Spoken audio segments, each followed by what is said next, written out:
बिस्मिल्लाहिर्रहमानिर्रहीम। अस्सलामुअलैकुम नाज़रीन कराम, नई वीडियो में आपको खुश आमदीद कहते हैं। दुबई के अंदर बहुत कुछ तय हो रहा है, तय किया जा रहा है, लेकिन इस दौरान एक जहाज़ अचानक से उड़ गया है। इस दौरान एक और इस्तीफ़े की पेशकश, इस्तीफ़े का आना, ये क्या मामला है? ये बड़ी अहम खबरें हैं जो मैं आपके सामने रखना चाहता हूँ। आप जानते हैं कि इस वक्त ऐवान सदर खाली है और ऐवान सदर में इस वक्त कायम मकाम सदर बैठे हैं, और कायम मकाम सदर ऐसे हैं जो चेयरमैन सेनेट हैं। एक ऐसे चेयरमैन सेनेट जिनके पास अक्सरियत नहीं है। जब इमरान खान हुकूमत में थे तो इस चेयरमैन सेनेट को हटाने की कोशिश की गई, लेकिन जब जिनके वो बंदे थे उन्होंने उनको बचा लिया। अब इस वक्त पूरी की पूरी पीडीएम मौजूद है। अक्सरियत होने के बावजूद सादिक संजरानी को हटाने की कोशिश नहीं की गई।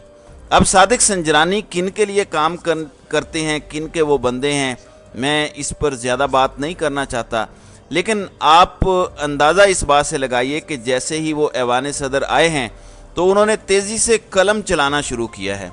जहाँ डॉक्टर आरिफ अलवी कुछ चीज़ें रोक लेते थे, उन्होंने वो नहीं रोकी। फौरी तौर पर उन्होंने उस पर दस्तखत किए ताकि कोई रुकावट पैदा ना हो और मामलात ख्वाहिश के मुताबिक चलते जाएं। आप अंदाज़ा करें कि आज चेयरमैन सेनेट सादिक संजरानी ने बाकायदा तौर पर अपनी चेयरमैन सेनेट की सीट से मुस्ताफ़ी होने की पेशकश या ऑफ़र कर दी है।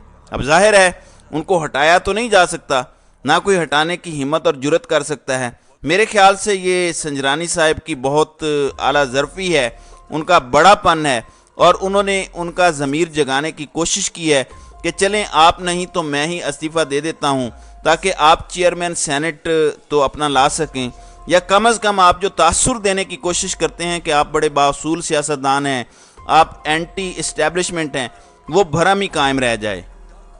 अब ये जो मराआत वाला मामला है, इस पर इन्होंने कहा है कि कोई 1 रुपया भी तनख्वाह या मराआत में इजाफा नहीं किया, और इन्होंने कहा कि किचन का खर्च भी मैं अपनी जेब से अदा करता हूँ, ऑडिट कराया जाए, साबित हो तो चेयरमैनशिप छोड़ दूँगा। ज़ाहिर है आप अमीर लोग हैं, आपको क्या छोड़ने की ज़रूरत है। अगर आपने पूछना है तो जाके कौम से पूछिए, तब आपको अंदाज़ा होगा कि असल सूरत हाल क्या है। अब जो मैं आपको फड्डे की खबर देना चाहता हूं वो दुबई वाला फड्डा है। एक तो मैं आपको बता दूं कि शरीफ ख़ानदान तो वहीं बैठा है, लेकिन जरदारी साहब का तैयारा दुबई से उड़कर पाकिस्तान पहुंच चुका है। पहले वो कराची पहुंचे और कराची के बाद अब आसिफ अली जरदारी नवाब शाह पहुंच गए हैं, और वो आज ईद भी नवाब शाह के अंदर ही करेंगे। चलें इस बहाने शरीफ ख़ानदान को भी थोड़ा एहसास करना चाहिए कि उन्हें भी ईद लाहौर में करनी चाहिए, जिस हल्का इंतखाब से वो लाखों करोड़ों वोट लेने का दावा करते हैं। अगर जरदारी साहब वापस आ गए हैं तो कम अज़ कम आप भी थोड़ा एहसास करें और वापस आ जाएं। आपका भाई तो वज़ीर आज़म है, लेकिन शरीफ ख़ानदान को कौन ये समझाए, वो तो डरते हैं कि इमरान खान बैठा है।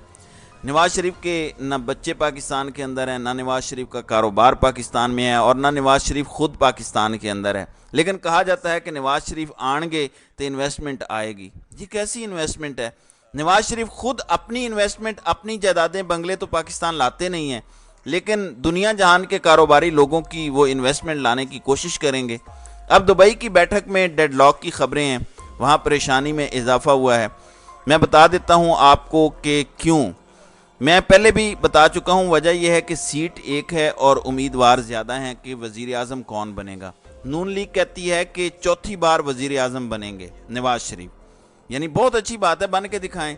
जबकि पीपल्स पार्टी कहती है कि जरदारी साहब की ज़िंदगी की एक ही ख्वाहिश है, और वो ख्वाहिश ये है कि बिलावल जरदारी को मुल्क का वो वज़ीर आज़म बनाना चाहते हैं। ज़ाहिर है किसी एक बंदे ने ही वज़ीर आज़म बनना है, या तो फिर ये हो कि पीपल्स पार्टी और नून लीग 2.5 साल की तजवीज़ है कि 2.5 साल के लिए आप आ जाएं और 2.5 साल के लिए नून लीग।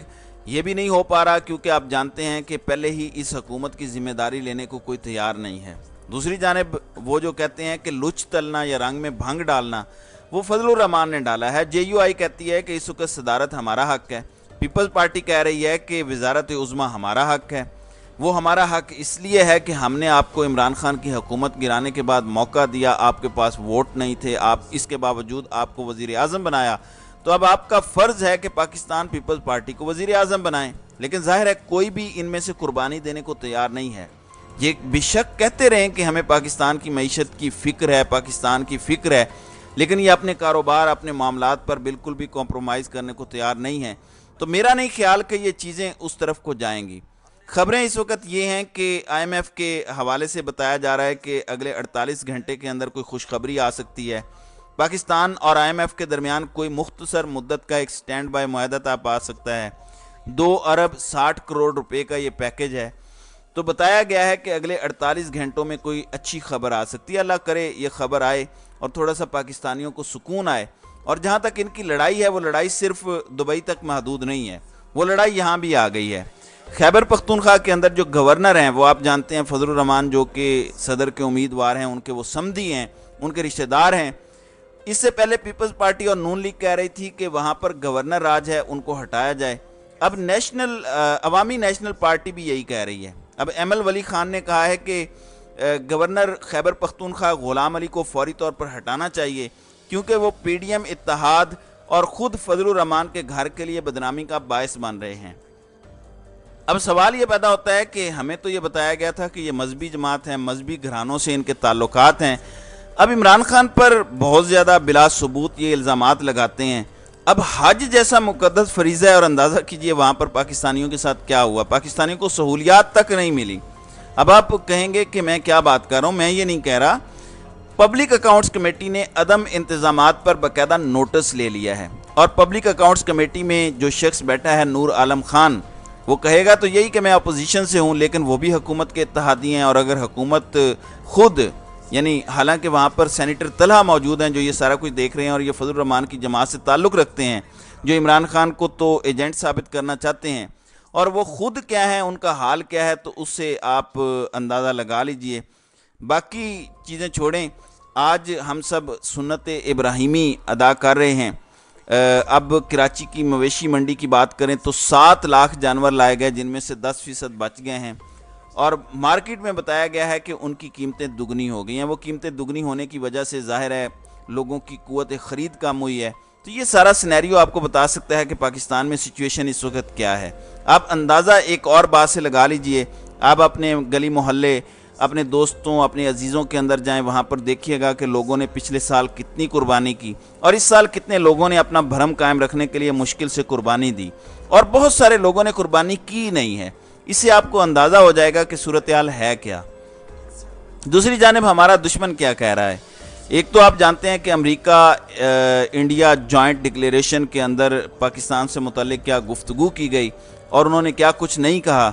اب بھارتی وزیر دفاع راج ناتھ سنگھ ہیں، یہ تو ان کو جواب ہی نہیں دیتے۔ پاکستان کا وزیر خارجہ بجائے اس کے کہ جواب دے، وہ کہتا ہے کہ ہمیں بیرونی سیاست سے ہی دور رہنا چاہیے، ہمارے اندرونی چیلنجز ہیں، ہمیں اس پر فوکس کرنا چاہیے۔ یار ٹھیک ہے، اندرونی چیلنجز سے کسی کو انکار نہیں ہے، اس پہ بھی فوکس کریں، لیکن کسی نے جواب تو دینا ہے۔